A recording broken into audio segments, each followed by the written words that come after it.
Protein bar A has 15 grams of protein in a 40-gram bar.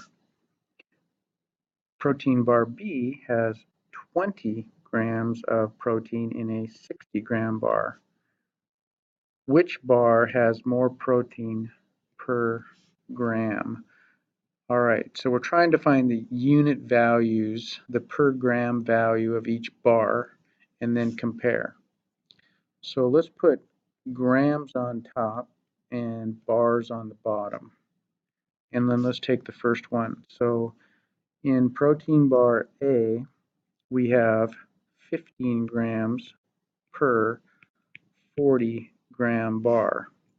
In protein bar B, we have 20 grams in a 60-gram bar. All right, so what do we want to know? We want to know which bar has more protein per gram. So let's just call this 1 then on both of these. So we want to know how many of these grams do we have per bar. All right, so let's try this. Now, this is a little bit messy because there's no, like if we're going to divide 40 by 40 to get 1, we have to divide 15 by 40 to get the value of that. So what if we put that right here and we set the problem up? Now we're going to have to add a 0. It's going to be less than 1. How many times does 40 go into 150? I know 4 times 4 is 16, so we might want to try 3 and get 120. So we have 3 here and 120 here, and now let's subtract to get that and bring down another 0 and go another place value.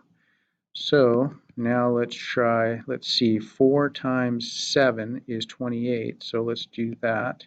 0, 2, 8, and we get 7 right there and 2, 8 here, and we can subtract again and get 20.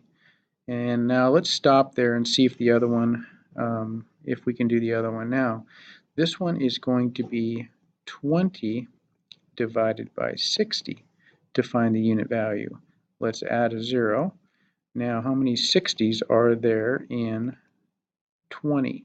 Or how many 60s are there in 200? I think we're going to have 2, no, maybe 3. Let's try 3, which is 180. So let's put the 3 there. All right, we still can't tell which one has more or less until we do another round here. So we have 10, 9, 10. No, we don't need to borrow there, so this could stay 10, and that's 2, and then put a 0 there. How many 60s are in 200? Well, I think it's 3 again. Now we can tell. Okay, so we have this as your answer here, 0.33, and this as your answer here. So the question is, which bar has more protein per bar? It would be bar A, just by a little bit. Now, this division is probably the worst part of everything, so I might let you use calculators for that. Stay tuned.